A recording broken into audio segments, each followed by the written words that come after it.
He was fired up. You see him slam his helmet off the roof. That's the Kevin Harvick I love to watch. And I'm going to tell you, that's the Kevin Harvick I would be worried about as the playoffs continue.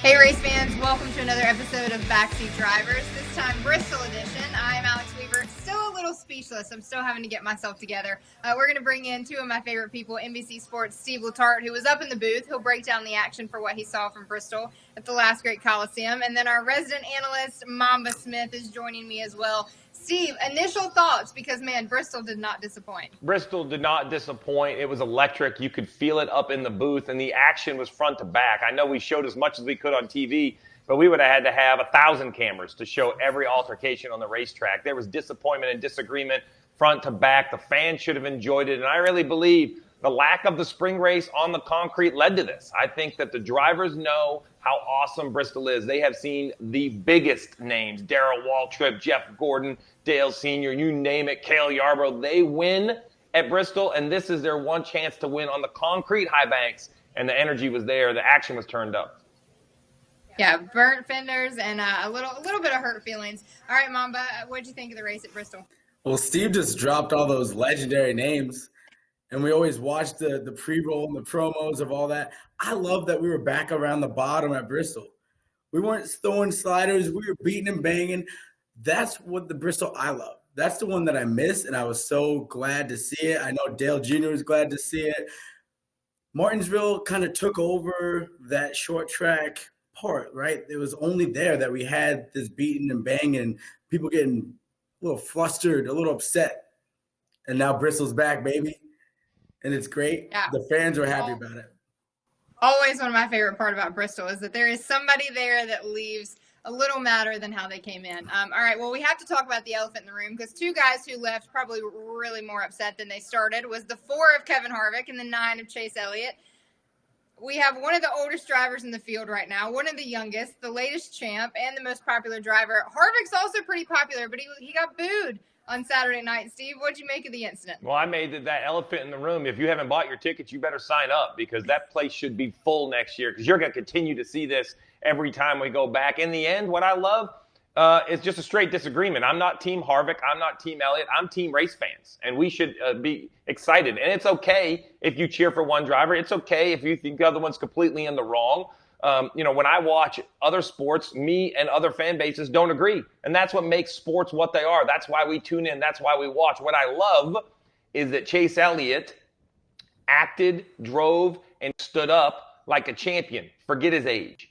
And Kevin Harvick did all those 3 things the same, which is funny because he is the older guy in in this battle, but he didn't look like it. And he was fired up. You see him slam his helmet off the roof. That's the Kevin Harvick I love to watch. And I'm going to tell you, that's the Kevin Harvick I would be worried about as the playoffs continue. I've said this on social media. I've said this everywhere. When he slammed the helmet down, all I could think about was he's going to break his glasses. Those are probably expensive. A lot of anxiety for the glasses out of me. Mamba, what'd you make of the heated discussion? It was beautiful. It was poetry in motion. That's every part of racing shown right there.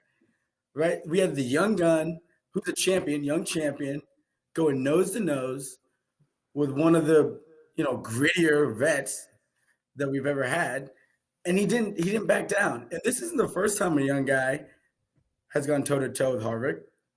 And I love it, but I will say that you better watch out with that old man strength because once you get around 40, you start getting a little stronger. He's got 2 kids he's been chasing around, but I'm here for it. Let me see more of it.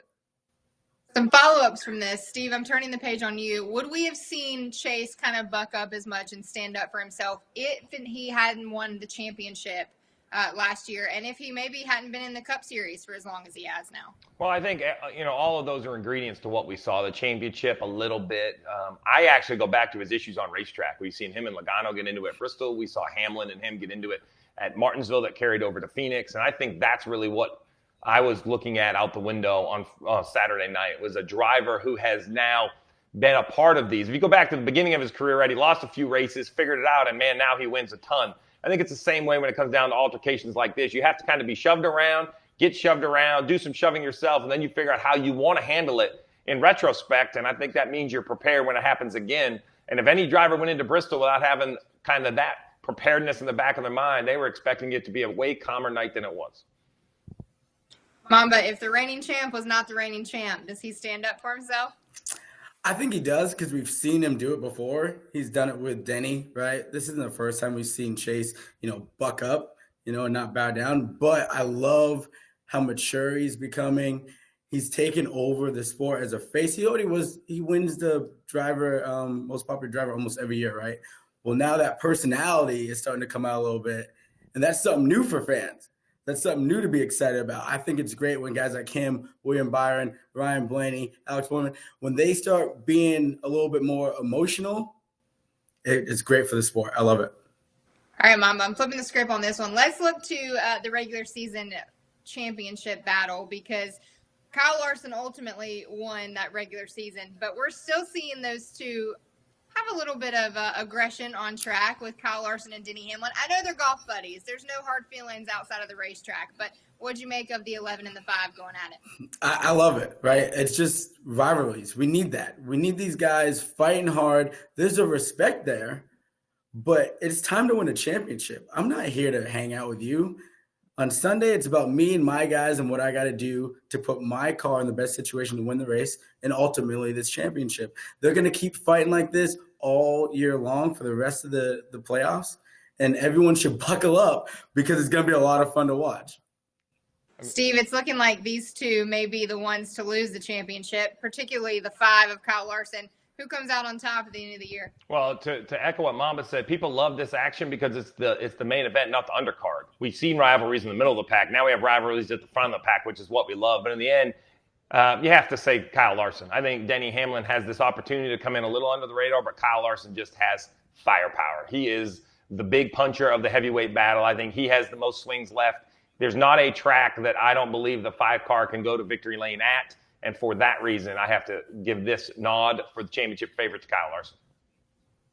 All right, Mamba, can you make a case for the 11? 6 wins over there in the 5 camp. Hard to beat. I mean, look, I said earlier on the show this year that Denny has shown a lot of maturity, and he's lost it, right? Coming in as the guy that everyone thought would win it. Maybe this year, because he's kind of a little under the radar. He hasn't won the races that he did last year. Maybe this is it. Maybe all those L's are going to turn into a W in a big way from this year. I wouldn't quite bet against a 5. I also think the 12 is kind of sneaky. So I don't know. I wouldn't bet against those guys, but the 11 is trying to put a good bid in. All right, Steve's putting some money down. Mamba is just not even opening the wallet. Got it. All right, the 24, William Byron snuck in on points, too. He's advancing to the round of 12. I know that over there at Hendrick, all 4 cars have advanced to the next round of the playoffs. Rick Hendrick is sitting happy on this Monday afternoon. But, Steve, is this the year that Byron finally makes the round of 8 in the NASCAR playoffs? I'm going to shut my phone off because I'm sure I'm going to get texts and calls when I say no, William Byron is not going to make the round of 8. And it's not because of what he can't do. It's because of what he's already done. He went to Bristol, and he proved most of us, including myself, wrong that those points were available. He got above that elimination line. And because of that reason, I think there is some emotional toll. I mean, you and I are exhausted from the action on the racetrack. Can you imagine being a guy who was in the action, a guy that came in needing to find those points? I think there is an emotional hangover.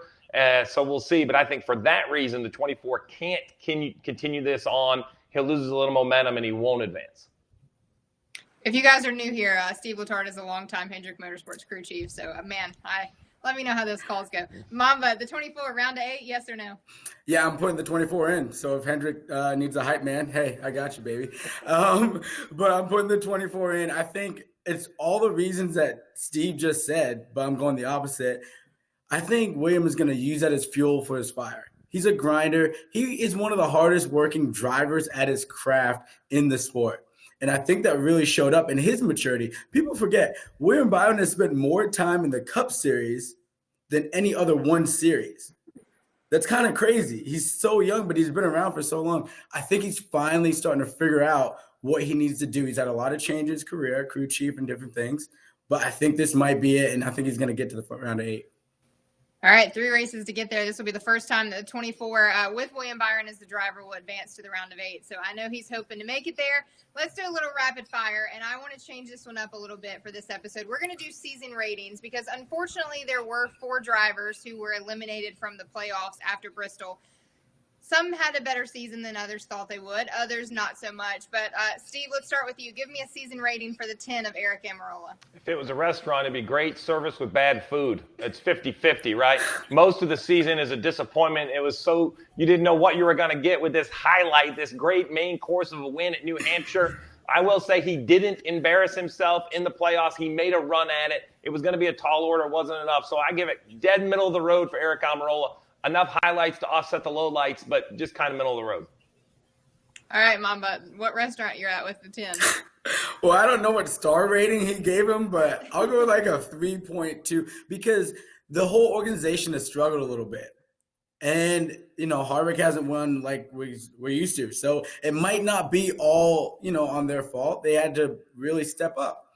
They won a race. They made it in the playoffs. They put a run in, almost pointed their way in. I'm going to give them a little bit more than Steve. If Steve's 50-50, I'm like 60-40. All right, just a little bit more. Well, the points weren't far separating the 10 from advancing to the next round. The same with the 8 of Tyler Reddick. I know it was a huge disappointment for RCR not to get that car into the next round. Steve, season rating for the 8. So this one I look a little bit higher on because I think this is a building block for Tyler Reddick. He raced his teammate down the stretch to get in the playoffs. He's now been in the playoffs, and I don't care what the fans say. When those drivers show up to race one of the playoffs, they are not the same 16 that ran the first 26 races. They walk in with a different swagger. There's less chit-chat at driver introduction. And for that, I give Tyler Reddick, I like the star rating. He's a good 3.5, 3 3/4 out of 5, right? It's a good year for the 8. But what do they do with it? That will be important looking back. This needs to be a building block. Yeah, momentum for 2022 will definitely be important. Mamba, what do you give Tyler Reddick? Well, I hear Steve's basically saying, if next year they build on it, he's going to give him like a 4. So I'm going to give you a 4 right now, Tyler Reddick and RCR. You got that. Look, that's one of those programs that is up and down a lot. Every time we think they're going to make a big step, it seems like the competition made that same big step and they stay kind of where they're at. I want to see the building block, but ever since Tyler Reddick has got to this organization, he has built them up. They've gotten better and better year in, year out, week in and week out. And I hope more of that. So I'm going to give Tyler Reddick a 4 stars. I think they've been great. All right. I'm going to give Richard Childress a 5 out of 5 when it comes to his input on the radio. One of my favorite radio listens. All right, next up, Steve, let's do the 1 of Kurt Busch, a past series champion. He will be at 23-11 next year. What do you make of the 1? Outstanding season for Kurt Busch. I don't think anyone had him making the playoffs. I don't think anyone had him making this run. I actually want to take a minute and really applaud the men and women at Chip Ganassi Racing. When that announcement came out in the middle of the year that it had been sold, the wheels could have completely come off. They did the opposite. They circled the wagons. They went to Atlanta. They went to Victory Lane. In the playoffs, both the 42, their non-playoff car, and the 1 have run great. If it wasn't for one simple flat left rear tire at Richmond, we would be talking about the continuation of the playoffs for Kurt Busch. I'm not going to hold that against him, so I give Kurt Busch a great 4, 5-star, A+, call it what you want. A great season that earned him another big contract at an up-and-coming team at 23-11. Agree. The employees at Chip Ganassi Racing, 5 out of 5 for me too. Mamba, what do you make of the 1? I'm so proud of that organization. There were a similar one to RCR, except I think they're a little in front. They always have a little bit more speed, and you're like always really excited about Chip Ganassi Racing. And now this is the last time we're going to see them in this capacity. So hats off to everybody over there, and Chip, congratulations with everything he's done. But the 1, Kurt Busch, he's done a great job. He's been a leader over there. He's been a leader everywhere he goes. He wins races at every organization. They put in a great year, and they have a lot to hang their hat on. Yeah, Chip still likes winners. He has that mentality. Whenever you're around him, you can tell he likes to win. All right, last one for the 34 of Michael McDowell. A surprise to even make the playoffs, but man, he won the Daytona 500, Steve. Anytime you win the Daytona 500, it's a great year. That flag hangs behind me in my office. It doesn't make your year, it makes your career. If you give anyone that wins the Daytona 500 less than 5 stars, then you and I can't be friends. So he's a 5-star year out of me for sure. Mamba, Michael McDowell. More than 5 stars because this started last year. So I'm using Steve's building block technique. So last year they had speed. They had speed on the 1.5 miles. And they didn't get to close it out all the time, right? But it built, and you could see that here this year. They win the 500. They were in the mix at different assorted racetracks this year. They should be very proud. And honestly, if they didn't wreck out, I was really hoping they could keep the points pretty close so it could be fun and we might see something new and different. Didn't quite work out, but they should be very proud of their season. All right, next one up on the drive-through. We've already talked about the 4 drivers who did not advance, but let's look at some of the drivers who possibly can advance to the round of 8. Steve, Joe Gibbs Racing or Hendrick Motorsports, who has more cars in the round of 8? They're continuing the dance, 3 and 3. They both lose a car in this round, 3 advance from each organization, which good for the rest of the field, leaves 2 other spots available. Yeah, great. Mamba, who has more cars, Joe Gibbs or Hendrick Motorsports? I think Hendrick is going to have more cars than Gibbs. I'm a little nervous about the 18, just where they're at as a group. The 11, he's there and fighting, but again, I'm not putting my money on him to win the championship, so I would be nervous about him making it through. I'm going to go Hendrick is going to have 3, and Gibbs is going to have 2. All righty. Next up, let's look at Blaney. Mamba, I'm coming to you last. I think I already know your answer for this one. Steve, does Blaney advance to the round of 8? I got to check my notes because I have them all wrote down. Actually, I do. Big surprise. I have Blaney advancing. I think it is going to be a rough round for Team Penske, but I believe the distraction for Brad Keselowski is kind of the issue for him. The 22 and the 12, they're kind of a coin flip on which one's going to advance, but I actually think that Ryan Blaney, too good at the tracks we see. He's good at Talladega. He's great at the Roval. Vegas is actually my biggest concern, but I do have Blaney advancing. All right, Mama, do you need to check your notes? No. Look, everyone knows. I ain't even gonna stun on it. I'm a 12 homer. That is what I am, and I'm okay with it. I'll own that. But it's not because we're just buddies. It's because they put the work in and they're fast. He's making it through. I got the 12 going all the way to the finals, and I'm putting that right now. Okay, so mark this take. And but I am worried about Vegas. If there's one race for the 22, I think it is Vegas. I think they run really strong. Penske runs strong at Vegas as a whole. So I'm not worried about the 12 at Vegas, but I would be for the 22. That might be their shot to get in.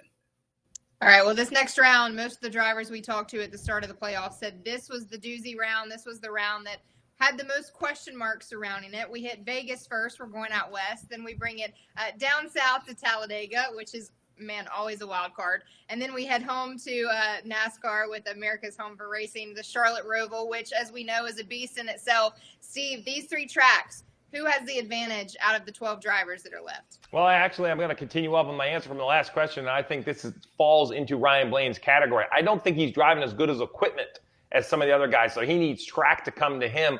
And when I look at those 3 tracks, I think that Ryan Blaney just is going to have some comfort there. That's what's going to advance his equipment, and I expect him to – listen, I'm not saying fireworks. I'm not even saying victory lane, but I think he can run well enough that points alone will get him through to the next round. So I think Ryan Blaney continues to advance through the playoffs at 3 tracks he has some comfort at. All right, Mamba, a variety of tracks coming up for this next round. Who's has the upper hand at these 3? I mean, you can't disregard the 5. Like, I'm not, dumb. I'm not going to be like the 5 is just going to disappear because the 12 is here all of a sudden. No. But the 12, these races, I know that they look forward to these set of races. I think that their whole team has a different swagger to them. We were just talking about swagger. They're a different step. They're ready to make that leap through this part of the playoffs. So I'm excited for them, see what they're going to do. But I think the 5 is still the stoutest car out there. All right, well, this one may be a little bit tougher to choose. And I know that it's early, so unfortunately you guys have a little bit harder of a say on this one. But below the elimination line right now, we're looking at 2 from Penske with Brad Keselowski and Joey Logano, Christopher Bell, and then Kevin Harvick in the 4. Who's the early 4 to make it out following the Roval? This isn't going to be hard. I work at TV. You don't even have to be right. You can just make a guess and see where it ends up. And this is my guess. I actually have 2 Penske cars out. I have Brad Keselowski out. Joey Logano out, and to match them, I have 1 Hendrick and 1 Gibbs. I don't think the 20 of Christopher Bell can continue, and I already talked about the 24 of William Byron and the emotional hangover from Bristol. So 2, 22, 24, and 20. I must have something for the twos. All the twos are getting eliminated, it seems like, in the second round. See, that's how it all works. All right, not an even number got. Mamba, your first 4 out. I'm not too different from Steve. I am going with the 2, the 22, and the 20. But with all due respect, sorry, Hendrick, I know I'm your hype man, but the 48, I think a Bowman is going to find his way out. Oh, right, do not sleep on Bowman. What are y'all talking about? Don't sleep on. The showman is there. He won't even be around until they throw the checkered flag, and then he'll dance off with some points and be on in the next round. I am not sleeping on him. I just think at this point of the playoffs, you can't just be like a sneaky snake runner. You got to be kind of out front and leading laps. Man, you ain't getting that Well, job. No hype man for you. You're out.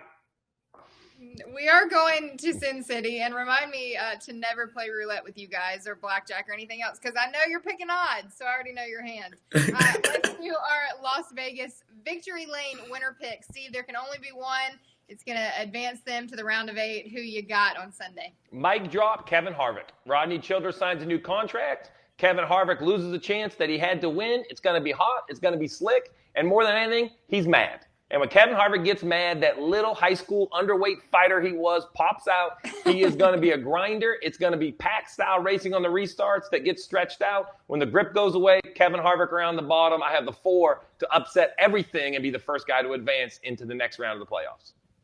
Love it. Mamba, who you got at Vegas? I mean, I really agree with what he said. If you got a mad Kevin Harvick, I mean, you better watch out. But I'm going to go with the 1. I think the 1 is going to win at Vegas. He loves Vegas. It's his home track. Last time there for Chip Ganassi Racing. I think they're going to pull off one more win before they shut the doors on that legacy of a career.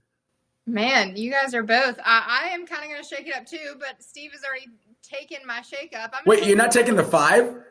No, I'm not taking the 5 this week, not the low-hanging fruit. I really like what I saw in Kevin Harvick. The old guy still has passion in his eyes. I loved it. A mad Kevin Harvick and Rodney Childers. That's scary for me. So I'm going with the 4, not the 5, Mamba. I figured you'd go with Tyler Reddick because that's all the points Clemson could score. I mean, I thought, for sure 8. I thought 8 was going to be your pick, the offensive powerhouse. I had to take that shot. We can't do it. See, we can't. Too soon. All right, well, I appreciate you both joining us. Thanks so much, fans, for tuning in. Bristol, we have collected our breath now. It's time for a little Sin City action. Make sure and tune into the race this Sunday at 7 p.m. Eastern on NBCSN. Steve Letarte will be on the call. We'll see you right back here next week on another episode of Backseat Drivers.